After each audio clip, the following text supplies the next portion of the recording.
The thing I found, like when I watched the film, was that it's a film that resonates with you. It lingers, and you find yourself going back to it.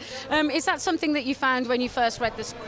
Well, yes, of course, I can only judge as a director whether something lingers and how I respond to it. If it lingers with me, well, that's the best clue I've got that it's going to linger with an audience. And I think that I like the fact, some people say, oh, I won't give the game away, but why wasn't it a different ending? And I go, well, the different ending would have made it so simple.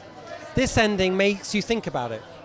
Really true, actually. And the thing as well, if I can compare it to Testament of Youth, is the commonality is that how war affects individuals. Yes. and literally the aftermath. Again, was that a theme that continues to interest you post-war? It does, actually. I mean, it's probably not a coincidence that I've made two films, both about, in a way, what follows after war, and I'm just amazed by how people deal with their grief and get over it and move on.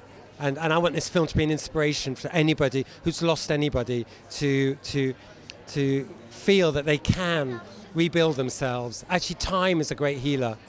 And I think what's really refreshing about this film as well is that we see the story from both sides, the effect that war and the impact that it's had on both nations, actually. Was that important for you to convey that lack of bias? You know what, that's for me the most important message of the film, because Germans are not very often shown to have been victims of the war, just like we were. But of course they were. Hamburg was bombed just like London. In fact, it was much worse than London. The bombs that fell on Hamburg in 3 days was the same as the total dropped on London over the entire war.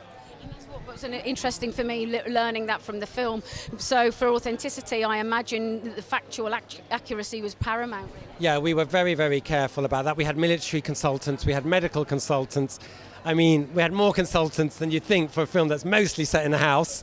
But it's, it's just important to get those facts right. It really is. Touching upon that house, actually, if I may, there's I think when we see Keira Knightley's part, when she comes in, she's kind of lost, and this house actually amplifies that feeling of being lost. I'm glad you understood that, because it's very much is that sense that she's alienated from the world. She's an ordinary middle-class housewife, and she's in this enormous house with servants, and it's like, I really didn't need this. I really didn't need these paintings. Can't we just be somewhere just the two of us? That's it from the world premiere of the thought-provoking The Aftermath. Please remember to give us a like and subscribe so we ensure we see you next time.